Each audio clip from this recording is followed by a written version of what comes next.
Good evening, everybody, and welcome to webinar 17, if you can believe that. We have lots of people expected today, so it might take a few minutes just to get you all in the room.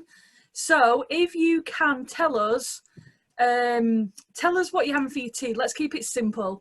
We know you like to tell us what you're eating for your tea and where you're from, so we'll keep it simple and we'll do that. So let's have a look at the chat and let's say hi to everybody.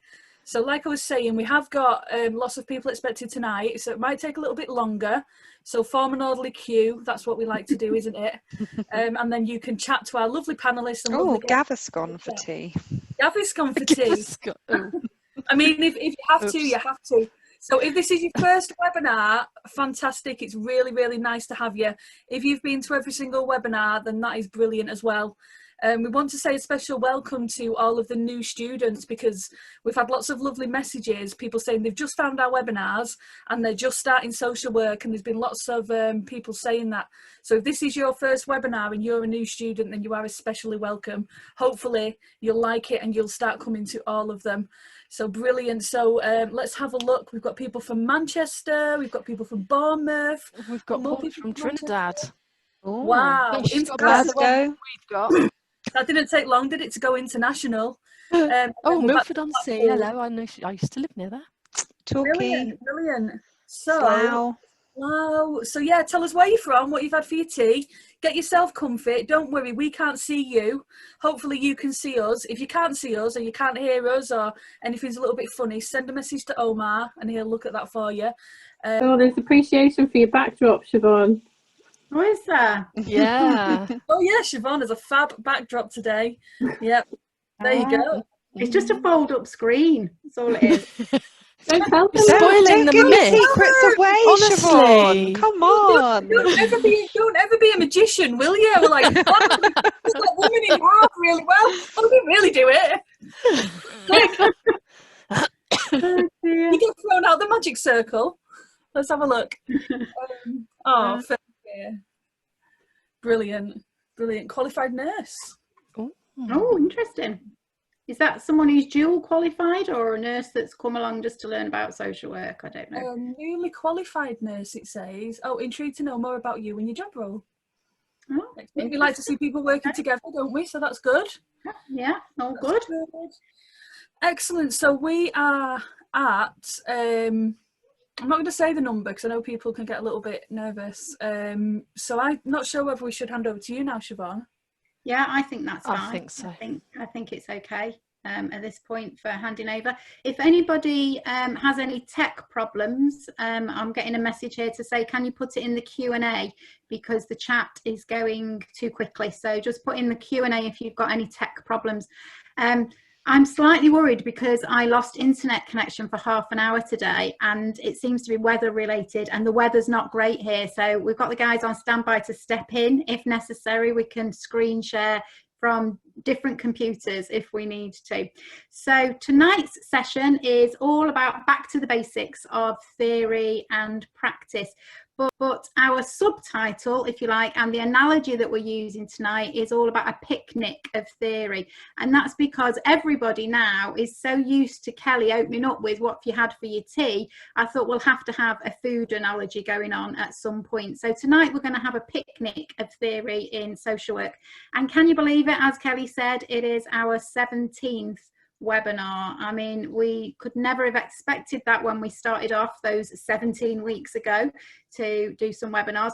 Before we start on the main body of tonight, there's just two quick announcements. In fact, one of them the team's already really made. Just to say welcome. We've seen lots of new students joining our profession in the last couple of weeks, and I know that everyone on the Social Work Student Connect team have been involved in lots of virtual freshers activities and welcoming new students, and we just want to say that you are very welcome to our profession. Social work is a fabulous profession, but it's a really challenging time, I think, to be starting a new university course at the moment with all of the COVID restrictions in. So we know there's going to be some challenges for you, but it's a fabulous profession that you're joining. And then the second little announcement, if you like, is just a happy birthday to Omar. He kept it very quiet and it was over the weekend, and I picked it up from Twitter, I think. So I thought, right, we have to make a big deal of this. And I'm not keeping quiet how old he is either, am I? The whole thing is there for you to see on the screen. So happy birthday to Omar. And we've also started as a team talking about Webinar 20, because that's going to be a big milestone for us, Webinar 20. And Omar is 20 now. And so we're going to be talking about Webinar 20 and how you can get involved in Webinar 20 at the end of tonight. So that's Webinar 20, but if we take ourselves right back to where we started, Webinar 1, 17 weeks ago, the first webinar that we did, because these are all about theory and helping us to connect theory and practice and reflection and practice, the very first webinar that we did all of those weeks ago was the social work theory fear factor. That was the front screen from it. That was our very first webinar. If you've not seen it, we would suggest that you watch it back on YouTube. If you've come tonight because you're interested in the basics of theory and practice, then that will definitely give you a real basic awareness around the use of theory in practice. And in that first webinar, we explored the what, the why and the how of what I call the social work theory fear factor. We'll look at what the fear factor looks like on the next slide. But as a result of that webinar, we've had so many people contacting us saying, can you help me build a theory tree? I want to know how to build a theory tree. So we thought, well, we need to do something about building a theory tree. And so that's where tonight's session has come from. It's come from the number of questions that we've had based on that very first webinar that we did together. So the first couple of slides that we're going to go through go from that webinar. So you'll remember it because I know lots of you have been coming every week and we're there at the first one. But this is what the theory fear factor looks like to me. As a student, if your practice educator asks you the question, what theory are you using there? And tonight, one of our guest speakers knows when I ask her that question in our supervision sessions, what theory are you using there? Then what you get back very often as a practice educator is this as a picture, a kind of terrified rabbit caught in the headlights. I've been asked that, really fearful, I've been asked that question. And I think it does, as a question, invoke fear for lots of us, really. It's a real fear around theory sometimes. So in that webinar, we looked at what the theory fear factor is, which is largely that rabbit, a bit more to it than that, but what the theory fear factor is, why we're frightened of theory, why we have that response when we're asked that question. And then we looked at how can we address the theory fear factor. And this was just one of the slides from the how. How do we address it? So we talked about, we didn't actually go through it. I just mentioned, look, there's things like the envelope activity, Collingwood's identity kit you can use, theory cards, Social Work Connect, and you can develop your own individual theory tree. And that was just some of the things that we suggested. People came back to us and said, can you tell us about the theory tree? Can you tell us a bit more about the envelope? So that's what we're going to be doing tonight. We're going to go through that a little bit more tonight. So it's going to be a full picnic tonight, a full-on picnic of theory.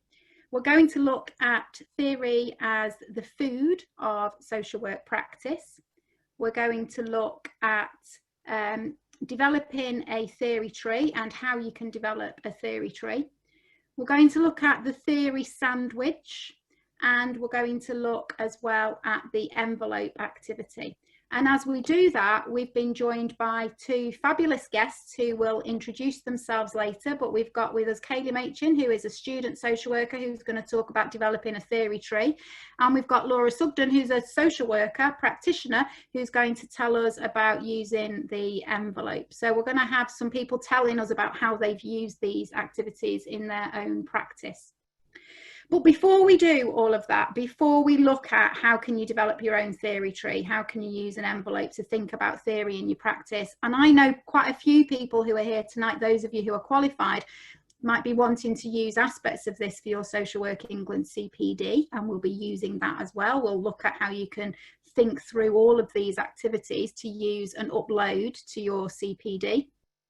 But before we do that, we're going to go right back to basics, and we're going to have a poll at this point. So Omar will put a poll up for you. Now, as we're doing the webinars, we're learning more and more that people don't all see the poll, because it depends which device you're watching it on. But the poll that's come up now, if you are able to see it, asks, how confident are you in your understanding of the difference between a theory, a model, a method, and an approach in social work? So the answers that you can give are very confident, quite confident, not very confident, or haven't got a clue.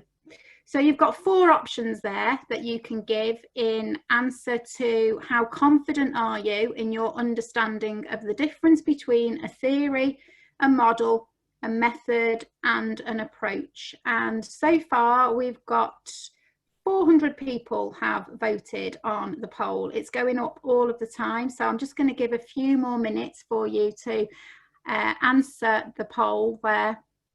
But just to say to you that I think understanding the difference in social work between a theory, a model, a method, and an approach is probably one of the most important things that you can do to help you to really develop your ability in theory-informed practice. So 477 people have voted now. It's still going up all of the time, but I'll tell you where it stands at the moment. Only 3% of people are very confident in their understanding, but 35% of people, which I'm really pleased to see, 35% of people are saying they're quite confident, and that's fabulous, because last time we asked this in webinar 1, it was nowhere near that kind of number of people who felt fairly confident.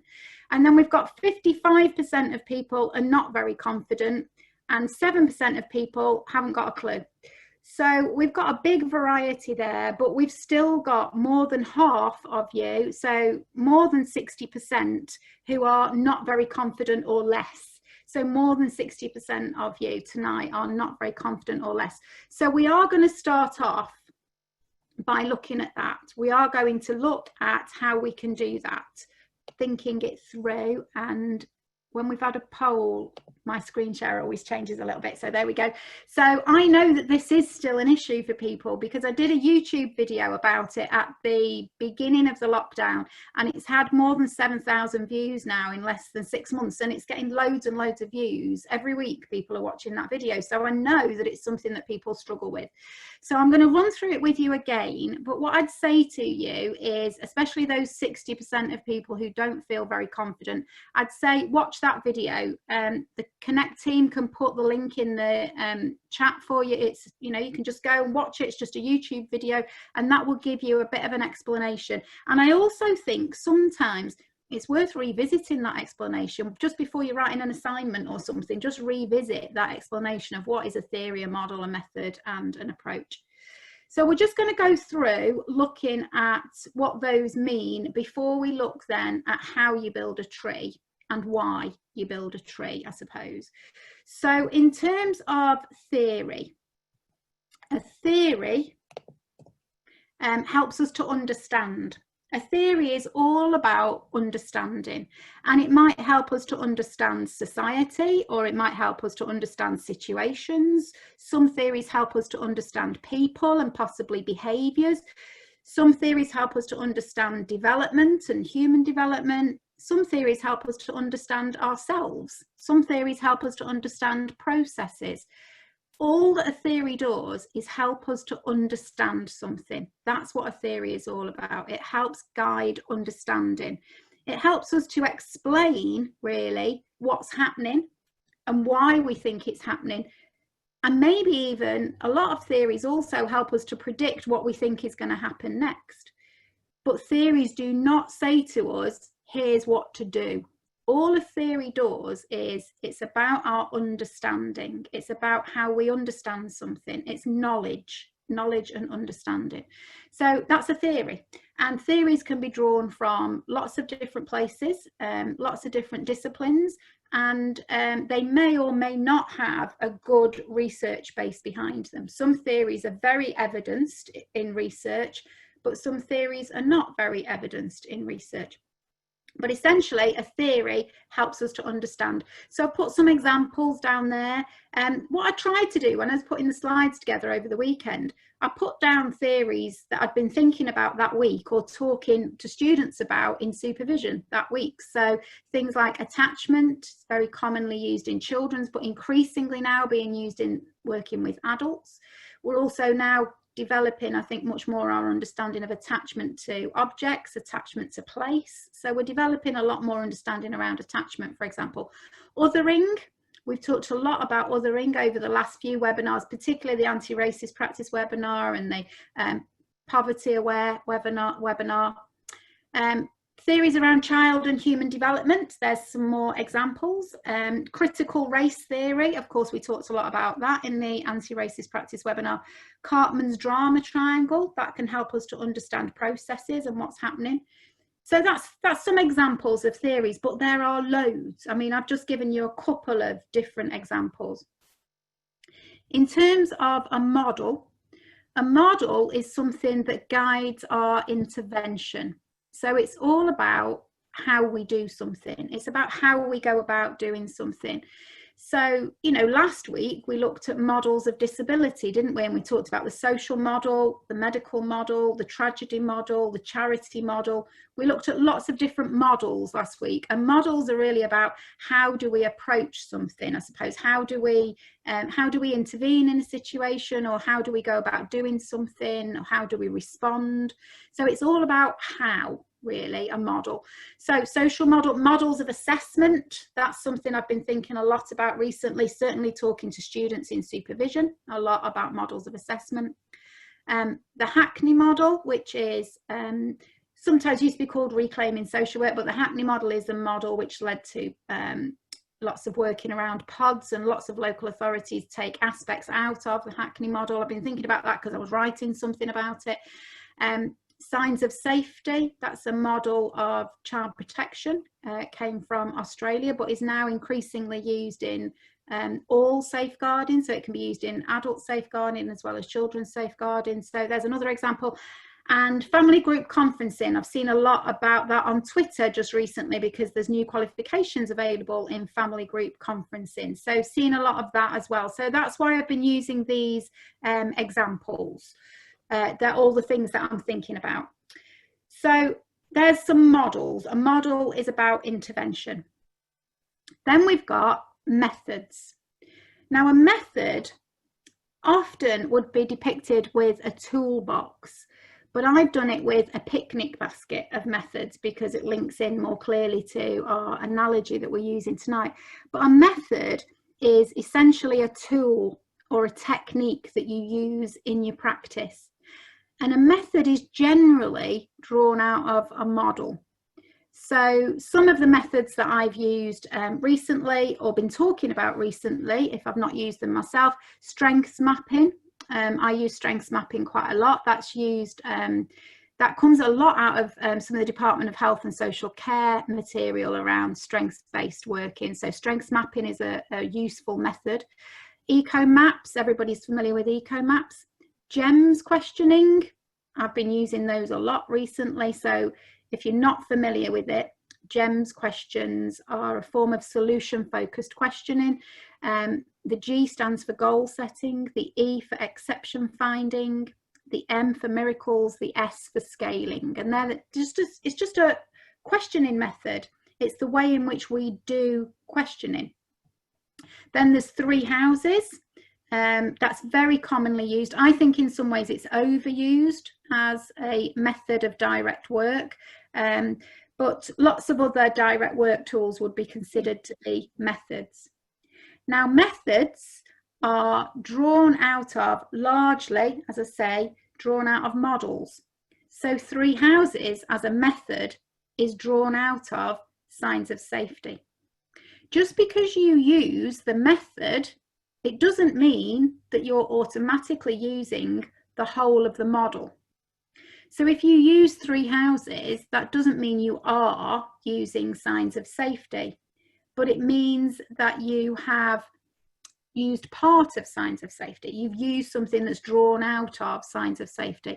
So if I go and do a direct observation with a student, I might say, and I'll see them do something, I'll perhaps see them ask a particular question in a particular way, or I'll see them use a particular piece of direct work, and I might say, oh, that was great, that was really good, where's that come from?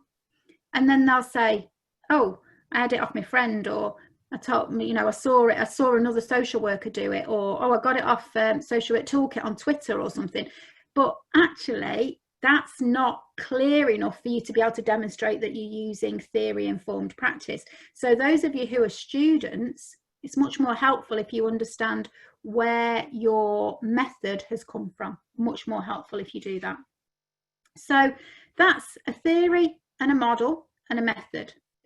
And then the final one is an approach. So what about an approach? An approach is your overall way of working, your overall way of going about doing something. Now, at times, your approach to practice might conflict with the organisational approach to practice, or it might be in conflict with the political approach to, for example, social care at the moment. The political approach to social care often clashes with the approaches that social workers want to take to practice. So you're going to have a clash there between your approach and the legal approach, or your approach and the organisational approach, for example. Now, an approach, examples of approaches, you could have a formal approach, so something like an ecological approach, or a biographical approach, or a narrative approach, or a solution-focused approach. I mean, there are loads of approaches. But you could also have a less formal approach, one that maybe you've not necessarily read about. People don't talk of it as an approach, but it's just your individual professional approach to practice. So perhaps you might take a very ethical approach to practice, or you might take a very emotionally intelligent approach to practice. So it's how do you describe your overall way of working? And it doesn't have to be a formalized one. It could just be how you want to describe your own approach to practice. How would you perceive that approach to practice? So that's an approach. What I want to try and do now, through the use of an analogy, is link all of these together. I want to try and demonstrate how they have a relationship together, and are therefore very often at university, as we said in the first webinar, very often all of this is lumped under one umbrella heading of theory. So they're all connected together, but they are all separate. Your approach, your theory, your model, your method are separate types of things, but they do have an intimate relationship together. So I want to try and demonstrate that through the use of the picnic analogy and food. I want us to just really focus in on food. So I'm going to invite everybody to go with this analogy, and then we'll see if there's any questions about it and how it works in terms of how I've put it together. So think about an approach as the kind of food that you like to eat. You know, Kelly asks you every week what you're having for your tea every week you arrive. And we've got a bit of a picture now of who likes what. We know that there's a few vegan people in the audience. We know there's a few people who follow a vegan diet. We know there's a few people who, well, we know someone's had Gaviscon tonight. So, you know, we know someone's had a bit of an issue tonight. So we know the kinds of food that you like to eat.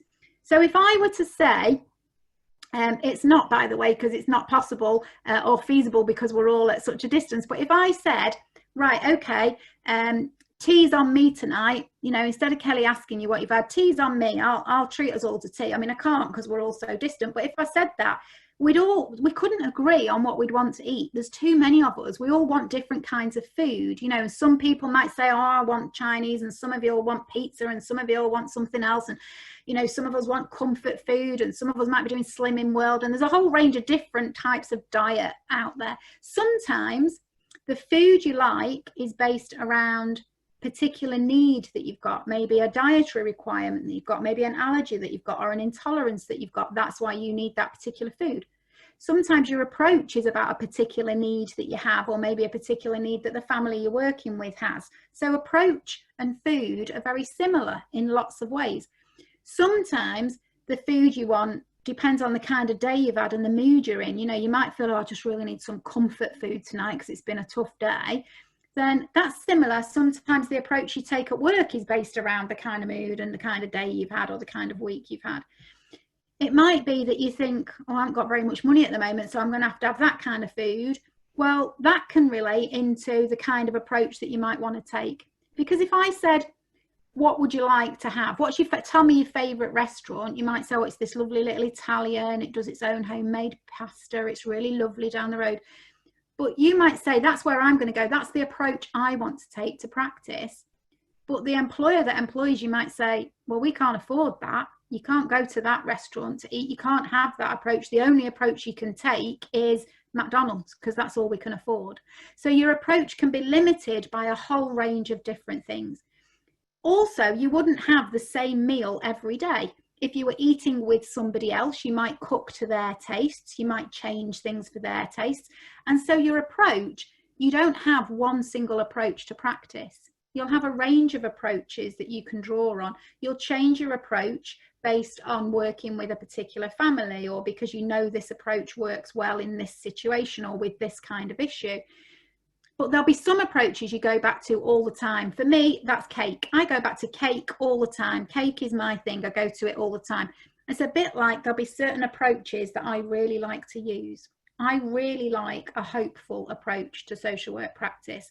I really like a relationships-based approach to practice. So they're the go-tos. They're the ones I go back to.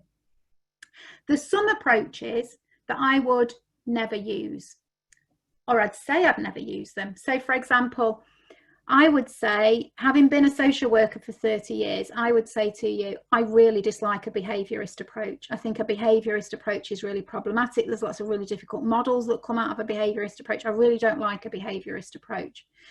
And if you were to say why, I'd say, well, many, many years ago, when I first qualified as a social worker, my very first job as a social worker was working we were called resettlement workers at that point, and we were moving people out of the very big, old, long stay institutions.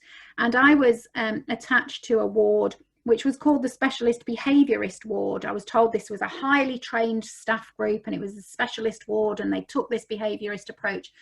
And if I'm honest with you, it's the most oppressive place that I have ever been in my entire life. And it was almost like the people that lived there were called patients. So for a person to earn a cigarette, because they had to earn a cigarette by ticking certain boxes to, you know, you have to behave in this way to get a cigarette. And then you had to behave in another range of ways to get a lighter. I mean, it was almost impossible to get a cigarette and a lighter at the same time. And this is all in the name of behaviour management, behaviour modification strategies. The staff would sit around smoking all the time. It was so oppressive. It was so problematic. And to me, I was told that's behaviourism, and it's left me with a really bad taste in my mouth. It's like I had food poisoning from behaviourism. It was so bad, I never want to see behaviourism again. It's kind of like that. But even though I say to you, I never use behaviourism, in some ways, maybe I do. When my kids were younger, I certainly used star charts with my kids and stickers and all kinds of stuff. That's a method that comes from behaviourism. So even though I'm saying I never use that, actually I use bits of it. And I think that's the thing about us as social workers, is we use bits of all kinds of things. So we need to know where the things we're using come from so that we can be clear about that and we can be more theory informed. So I want you to think about an approach as the kind of food that you like to eat. That's how I want you to think about it. And then on the next slide, you might think, well, this is really, really strange. Why on earth is she asking us to do this? But I want you to imagine an approach. That's the food that you like to eat. And the approach you take flavours everything else that you use. So what I want you to do is I want you to imagine a model, a social work model, as if it was a curry. Okay, I know it sounds really strange, but I want you to use that analogy and just imagine that a model is a curry. And then I want you to think about the fact that, you know, you could have a Balti curry. Near where I live, that would be the kind of curry, Balti curry. Or you could have Japanese katsu curry. You could have fish and chip shop curry sauce. You can go to McDonald's, and even that, the stuff you dip your chips in, that's called a curry. There are 101 different types of curry, probably more. They're all curry, but they look completely different. So imagine it, the model is the curry, But whether or not you have a Thai curry or a Japanese curry or a Baltic curry or a dipping sauce curry, that's the approach that you've taken, and it flavours the curry. So 2 social workers can use the same model, but they flavoured it with different spices. It looks completely different because they've taken a different approach to it. So this is how all of this connects together. So your approach will flavour the way in which you use a model. So when I was looking for the pictures to stick on the slides, I was looking for a particular, something that might illustrate an actual social work approach to curry. And so this is a child-centred approach to a curry. So a child-centred approach flavouring your curry in that way. So it is really helpful for us as social workers to understand this, how it separates out the basics of a theory, a model, a method and an approach is really helpful and important. And it can help you to, I suppose, improve your practice. It can help you in terms of your CPD. It can certainly help students in conversations with their practice educator to be more confident about their use of theory. So to try and illustrate it, I wanted to draw on something that maybe we've all shared together. So our anti-racist webinar, which is our biggest webinar to date, where we had some fabulous speakers talking about anti-racist practice. So we could talk about anti-racism as an approach to practice. So it flavours everything else you do. It's that overall approach, flavouring everything else that we do. And there are some specific theories that can help you within that anti-racist approach. So, for example, critical race theory is a theory that helps you to understand things from that anti-racist perspective, if you like. It gives you that understanding. And there's a range of models that you can use that work well within an anti-racist approach. So I think we talked about the Mandela model, for example, in the anti-racist webinar. That's a particular way of working. And in a couple of weeks' time, Prospera Tedham, who was one of our guests at the anti-racist webinar, will be coming back because she's agreed to talk to us about a new model that she's developed that is a specifically anti-racist model. So some models will be specifically from a particular approach. Other models you could flavour in any way you like. So like a curry, you could flavour it from an anti-racist perspective approach, or you could flavour it from a solution-focused approach or a relationships-based approach. And the model, the curry, will look completely different depending on which one you draw it into. So you could use any model and flavour it from an anti-racist approach, but some models are developed really for using within an anti-racist approach. So I'm hoping that's had some clarity on the difference between a theory, a model, a method and an approach. What we're going to do though is look at how do you build your own theory tree? How do you actually do this? Because these are the questions that we were asked after webinar number 1. How can I do that? I want to put my own theory tree together. So the way in which you would do this, and it is very helpful to do, it can really help with assignment writing, for example. It can really help you just to become clearer and more confident about your use of theory. It's definitely something that is useful for thinking about your own CPD and maybe uploading to your own CPD folder. So to build your own theory tree, what you would be looking at is, what approaches do I like to use? What are my favourite approaches? Which kind of approaches do I like to use? Now, you can see a tree as, like this illustration, growing from the roots and branching out. I suppose I called this a theory tree because to me it's almost like a family tree. I start off with the approach and then I move down from there, but you can do it in either way. And when Kayleigh talks to us later, she's going to show you a couple of different ways that she's developed trees for use in her placement. But I would start off with, what approaches do I like to use? And they would be at the top of my theory tree. And then what theories do I generally draw on? And do they work within that approach? Do they fit within that approach? Because some theories just won't work within some approaches and some really complement the approach. What models do I use that I can flavour with that approach? And what methods might I draw out of those? And then once you've got your tree developed, you've got your own roots. you've really got your own roots in theory-informed practice. It helps to bed down your roots in terms of theory-informed practice. You can feel more confident because you think, I've got that, got those, and you can grow out of there and branch out off in different directions, and your learning will bloom, I suppose, out of the development of that tree. So I'm going to show you now how I would do a tree. I spent a bit of time over the weekend doing a couple on my floor so you can see the carpet underneath them, but that's the best way I could think of doing them. I'm not terribly technological, so that's how I did them. Now I've used theory cards in order to do this, and I know a lot of you have got theory cards, and again, people have asked, can you give us ideas of different ways of using them? But you don't have to have a set of these theory cards. If you would prefer to, you can make your own cards. I mean, when I first started the use of theory cards and building theory trees, I did it with my own cards that I made out of index cards. So you could do that. You could build your own little index card pack. It's just these cards came about because people would say, oh, can you make some for us? And so that's where these came from. But you can make your own if you want to. And then what you need to do is separate your cards out into, there's the theories, there's the models, there's the approaches. That's what I would do. And then I'd have a read of them. So you turn your cards over, have a read of them. Actually, this set of cards will link you to, oh, this links in with that, or this works well with that. So you've got some hints there within that. Read them and then work out, I really like that one. That's the one I'm going to keep. I'm not so keen on that one. That's the one I'm not going to keep. That's not an approach that I want to take to practice. Even if you're not going to take it, you need to understand the approach. I've never met yet a social worker who says to me, my favourite approach is a managerialist approach. But you need to understand what a managerialist approach is. So you need to understand it, even if you're not going to keep it and form part of your tree with it. So read through them and then literally sit and work through it. So this is one that I developed based around assessment. So if I was doing an assessment, what might an assessment theory tree look like for me?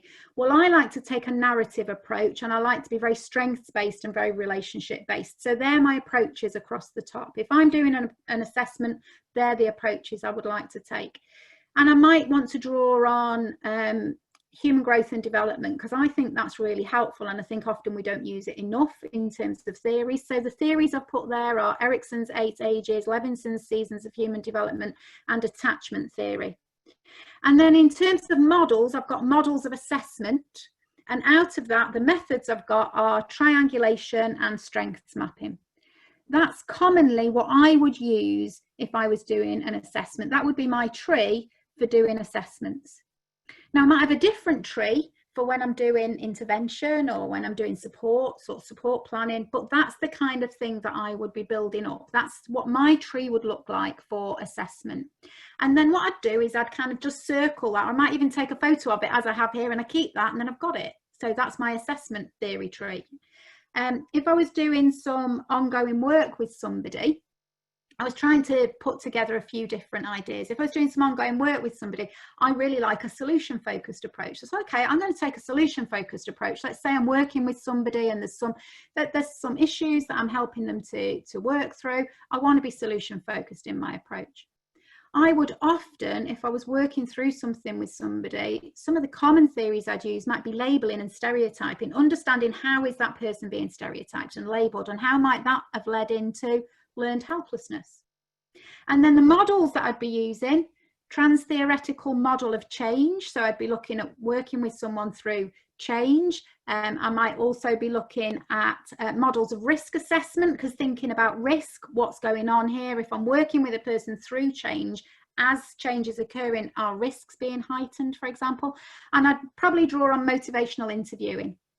And then I've drawn up a card there because GEMS questions would be an important method for me to use. But there's not a separate card on GEMS questions. I think it's included in the solution-focused approach, actually, but there's not a separate card. But you can draw up and make up your own separate cards. So I was trying to show in that example how you can make your own cards. So what I've done there is just given you an example of a couple of trees that I might develop, and that's my understanding of theory trees. But I've invited as a guest tonight Kayleigh, who is going to go into the spotlight now. So I think, Kayleigh, if you switch your microphone on.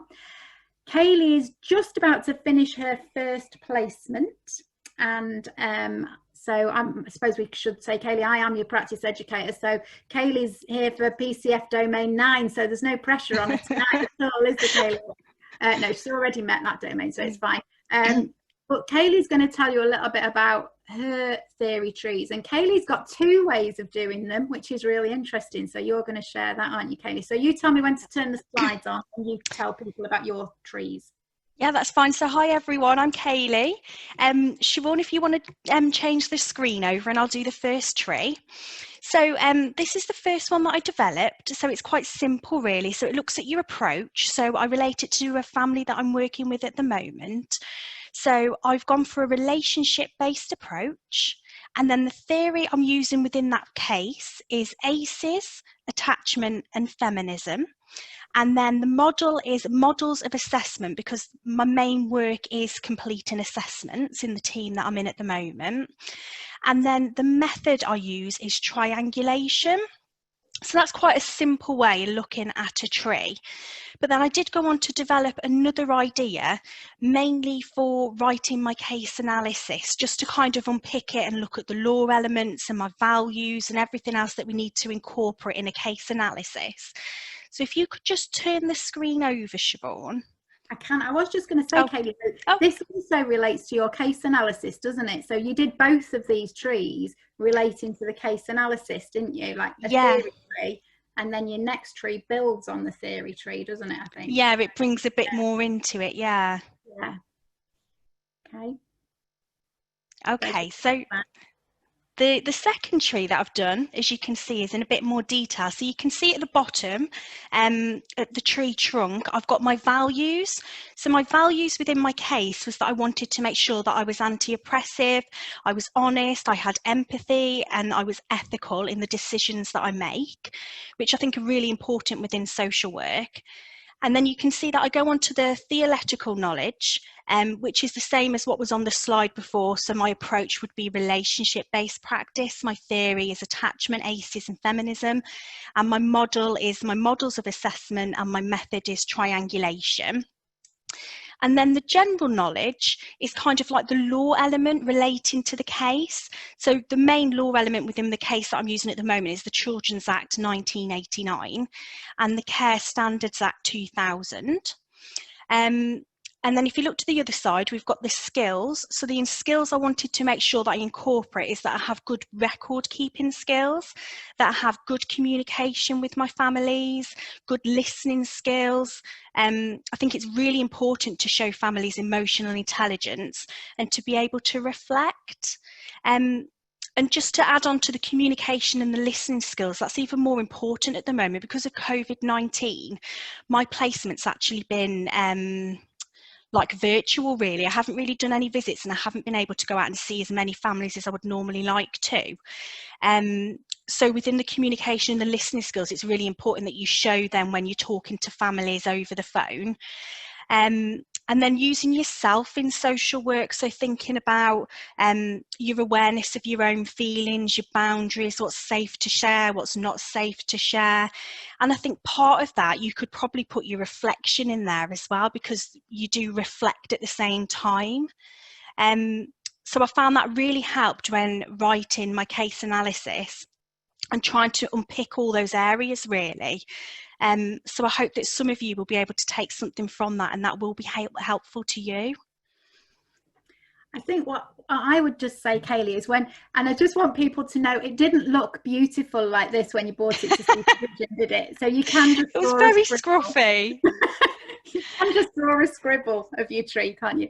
I did start drawing one and I got my partner to start drawing one. I was like, oh no, I can't put that on the screen. That doesn't look good.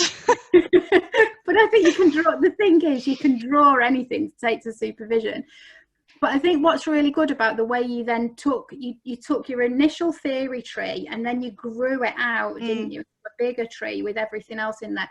But what I think is really useful and helps, I think, your thinking as well, I suppose, doing your case analysis, is how all of these link together as well. You know, like you've just said yourself, you can bring reflection, and you also have to reflect on your values, don't you? And the legislation and the theory and how do they connect together. I think this helps show that connection, which I always connection, don't I? So I think that's really good. And so I'm sure people have found that helpful as you've been talking that through. I mean, I can't see the chat, but I'm sure people will have found it helpful, Kayleigh. But I think what I'm going to do is go on to the theory sandwich. And this brings in a little bit about your case analysis as well, Kayleigh, because different universities have different requirements, don't they, for different case analysis or practice analysis. Some people have to do a record of practice, but everybody will have to write something about how theory relates into their practice during placement. It'll just be called something different, and we can't necessarily use the right phrase. But I think one thing I would say about you, Kayleigh, is you had lots and lots of pre-course experience working with families. But I think what's really progressed on this placement is you had lots of skills anyway, so the skills were there, but the knowledge of theory and the use of self, I think, has really developed as you've grown as a professional in this placement. I don't know if you think it's big theory growth. Yeah, no, definitely, because I didn't have a clue. Like, before I started the course, I'd never looked at theory before. It's not something that I've ever done before. So like doing the theory trees has really helped in my head, like understand it and understand the process and how it all works. Definitely. Yeah, and I think that's definitely, you've definitely progressed with theory and reflection during the placement, definitely, and you can see that.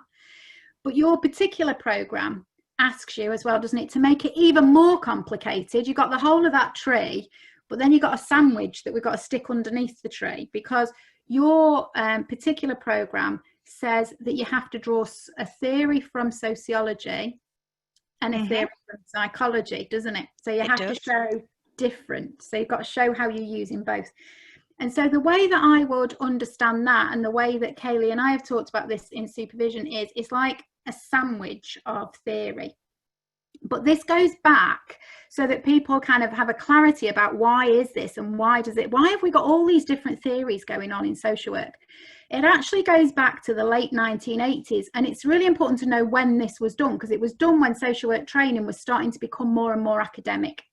And Siobhan said there are 3 types of theory that we should be teaching in social work, and this is how he described it. He said there are theories of what social work does, there are theories of how to do social work, and there are theories of the client's world. Now, I know that's older language, that was the 1980s kind of language, but he said there were those 3 separate types of theory, and that's still been incredibly influential in terms of thinking about where our theory base comes from. And it is basically creating a sandwich of theory.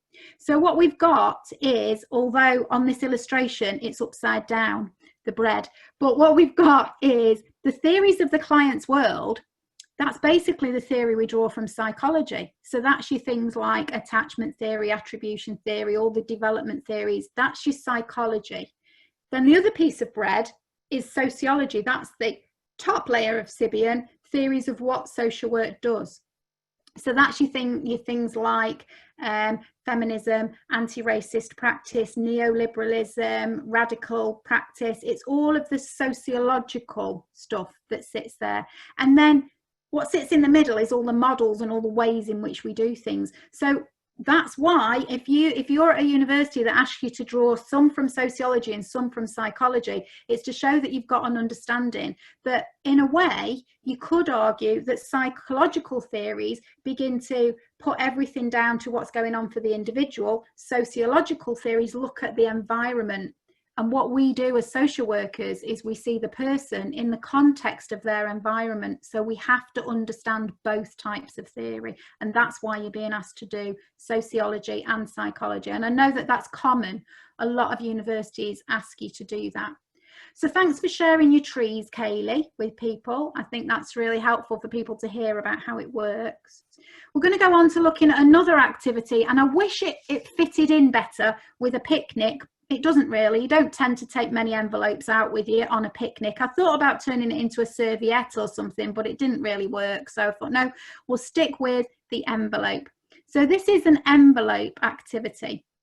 And this is something I did. I designed this years and years and years ago working with students. And actually, I didn't call it the envelope activity. If I'm honest, I'm not very creative with titles, am I? So none of my titling of things is creative. So I used to call this the bullet point activity. And then I'd have students saying to me, can we do that envelope again? And I didn't know what they were talking about. And this is what they were talking about, because it looks like the back of an envelope when you do it. Essentially, what you do is you're looking at 4 aspects of a piece of work, and this can really help you to plan out a case analysis, a practice analysis. For those of you who are in first year and are maybe still doing case studies not based on actual practice, this is also helpful as well. So what you've got is you should be looking at who is the service user, why are you working with them, what work are you doing or are you planning to do or do you think needs doing, and where do you work? So you're answering these 4 basic questions in this envelope.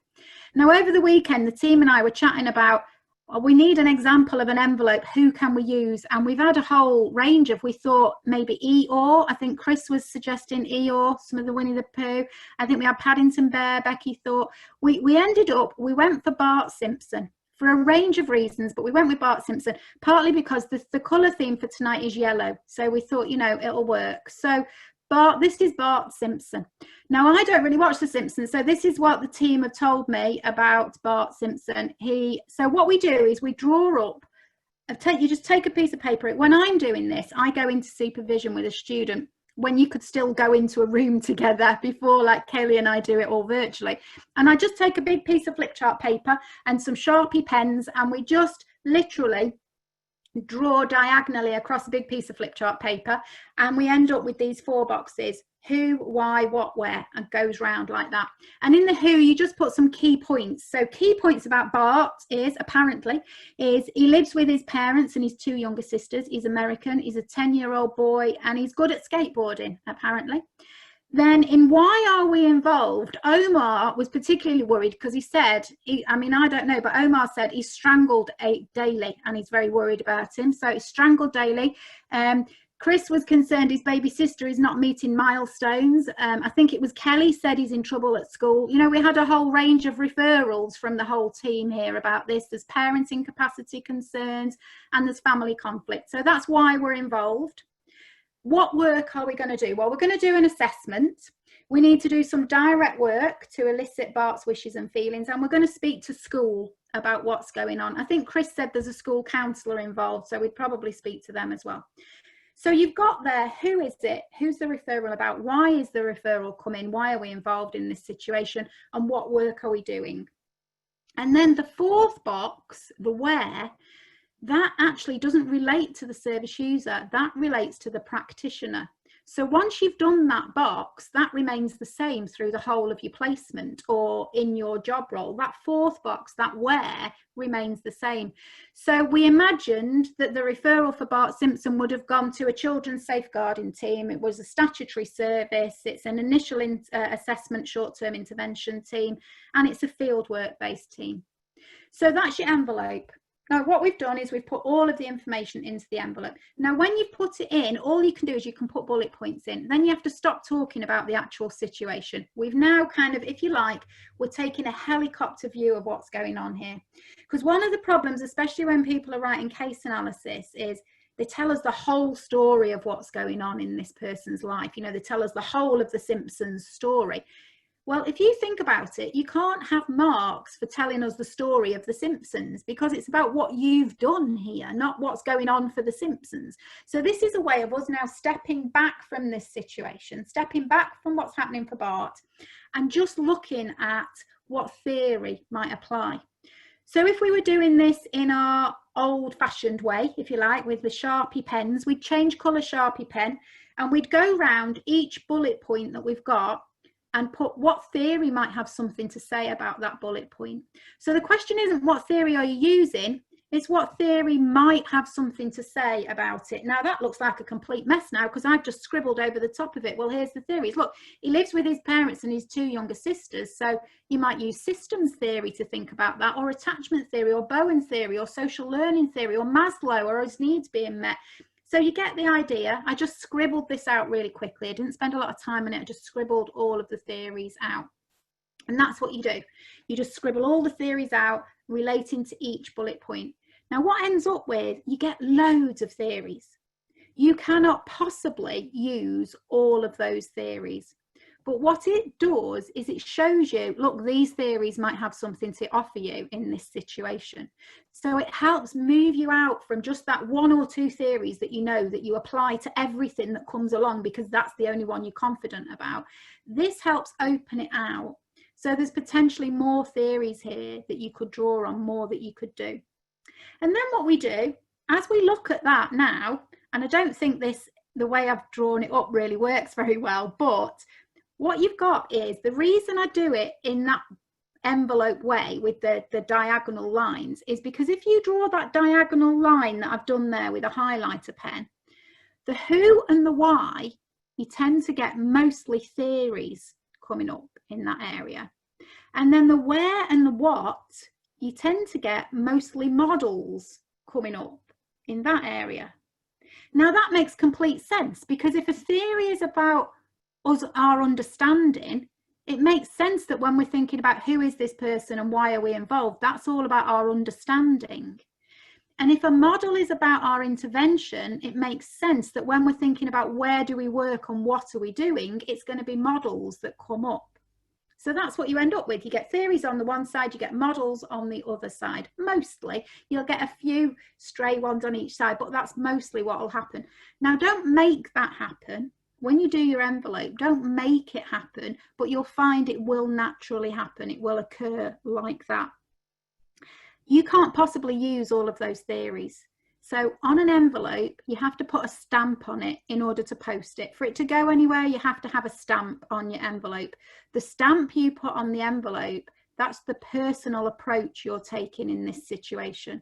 Your personal approach is which of those theories are you picking out? Which of those models are you going to use? And that's the envelope. That's how the envelope works. The final thing I'd say to you about the envelope is, if you are asked to write a case study, then a case study is about the person, I hate the phrase, but it's about the service user. That is the who and the why. So spend all of your words on the who and the why bit.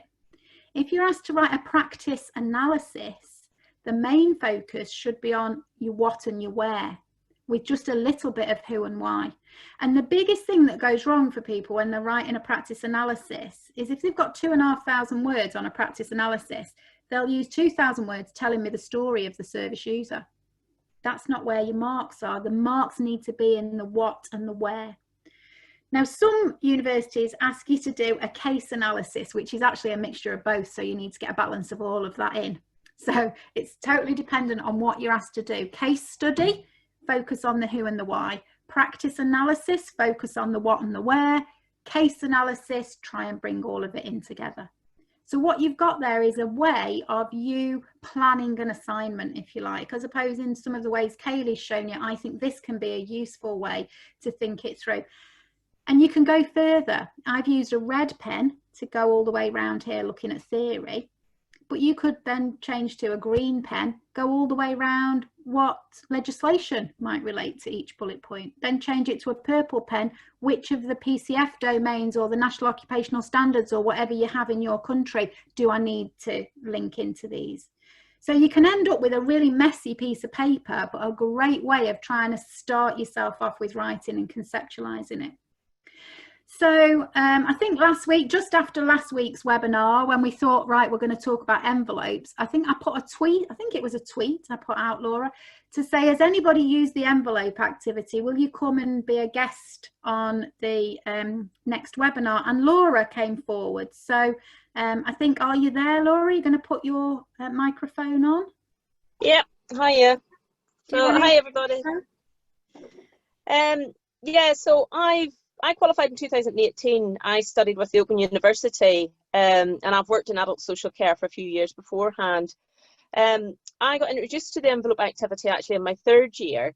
So right when we were thinking about real critical reflection and analysis of work. And for me, it just kind of made things seem so much easier and more of a kind of easy go-to. It's like a brainstorm that you can just put everything down onto a piece of paper. I use it in an app on my phone, so it's really handy that I can just type in what I'm doing, who I'm working with, to be able to identify how you know, the theories that we're using, the models that we're using to work with a person. It's a real quick reference guide for me, you know, working full-time and studying full-time when I was doing my degree, just to give me that option to look at how we can personalize the support for the people that we're working with, you know, identifying the right models, the right theories to look at who the person is, what their views are, what their needs are, and then going on and developing from that, being able to share that knowledge with other people as well, to kind of show how we work. So I work with occupational therapists quite a lot, so it's a really good way of sharing our knowledge to kind of make it clear and a bit more step by step. And it just kind of gives you that option to have a think about the theories, to go on and develop your own wider knowledge base, to enhance that and use it through reflection. Yeah. So you sent us 5 points, didn't you, about it, Laura, that we've put onto there? Because as you were saying, you use it on an app on your phone, the envelope. Yeah. And that was sort of from studying. So Open University is online and more difficult sort of to access libraries and books and things like that. So just having something as a quick go-to. And then when I completed my ASYE year last year, and that's still about that critical reflection and using sort of that knowledge to kind of identify why and how we're working with a person. And even right through now, I don't think I do use theory quite so much now in practice, but it's certainly still there and certainly gives me that thought process when I'm in supervision, really, to kind of develop that thought process a wee bit more. Yeah, and I bet you are using it, Laura. I bet you're using it just as much, but not always as consciously as when you're a student. I think I'm not writing an essay on everybody, but yeah, I still have it, and I still go to it. Yeah, absolutely. I think you're still using it. It's just we don't always do it as consciously, do we, when we've been around a while? And like you say, we're not having to write an essay anymore on it, and so on. So the app it gives you can put your envelope in, can't you, Laura, and it suggests the theories that might relate to it. But that app is also linked into Social Work Connect, which I know we offered at the beginning of the pandemic, because I was just really trying to think about what can I do to help people keep connected. Before the webinars idea came along, I was really thinking about people who'd lost placements and so on.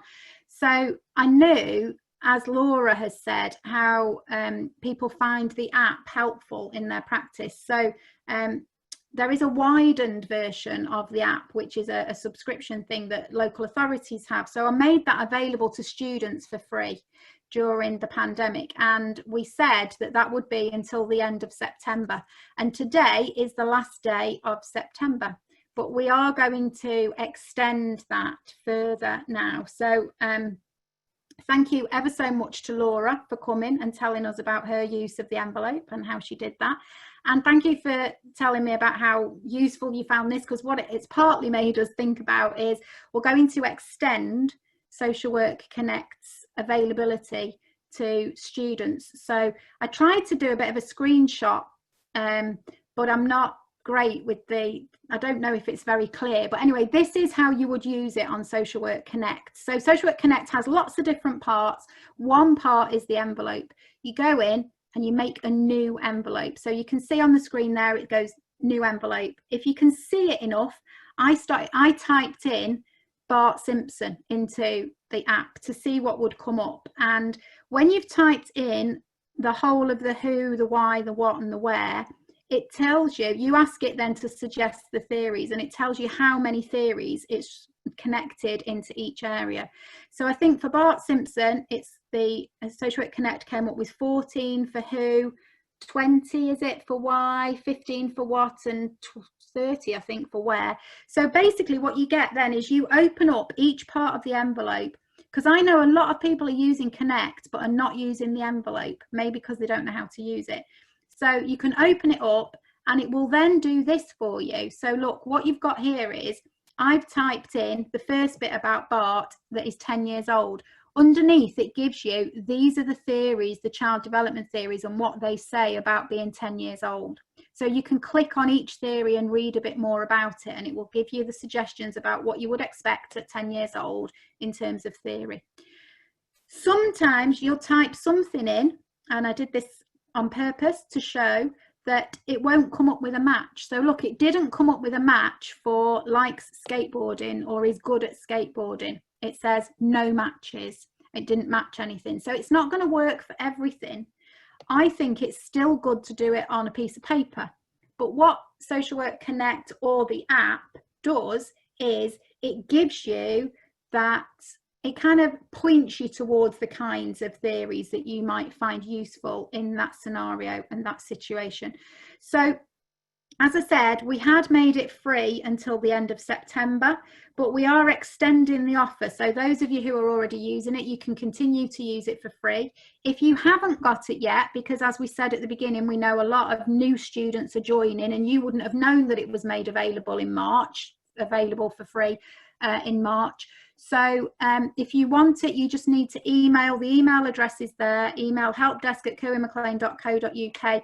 Preferably email us from your university email address. If there's a good reason why you don't, then you need to tell us that. But preferably email us from your university email address, and then we know that you are a student social worker, and we will set you up to be able to use Social Work Connect for free.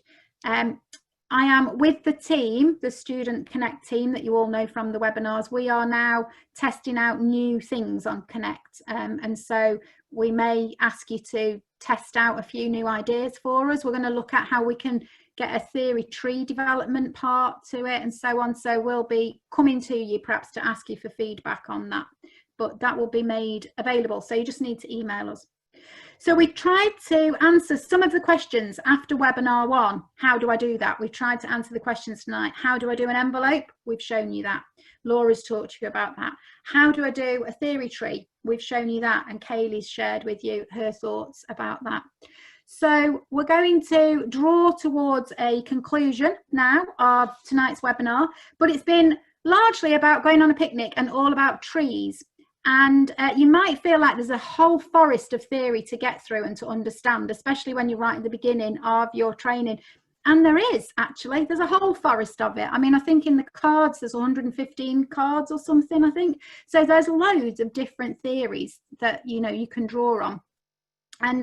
But I think using the what, the why, and the how framework will help you to work through that. What is it? Is it a theory, a model, a method, or approach? Why do I want to use that one? How will I use it in practice? The what, why, how will really help you. So work through the theories and work through the what, why, and the how. And we also hope that these webinars will help you. We're doing different, you know, we go back to basics. Sometimes we give you a few. Last week we did models of disability. Next week we're going to be looking at spirituality. So we're trying to draw different things through for you each week. But there's a phrase, thinking about the forest and thinking about Kayleigh's tree particularly. I was thinking about this. It's an African proverb, but it was when I was talking to Kayleigh in supervision about her trees and the way she was developing her trees. And this proverb came to mind.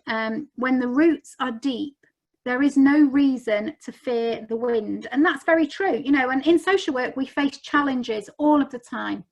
Those of you who have just joined us, just started your journey towards becoming a social worker, there are so many challenges because of COVID-19, but there are going to be challenges all the way through your career. There are always challenges as a social worker, and thinking about trees can be really helpful to think about challenges, to think about how your theory tree is growing. That's a picture of the Biosphere project in the Arizona desert.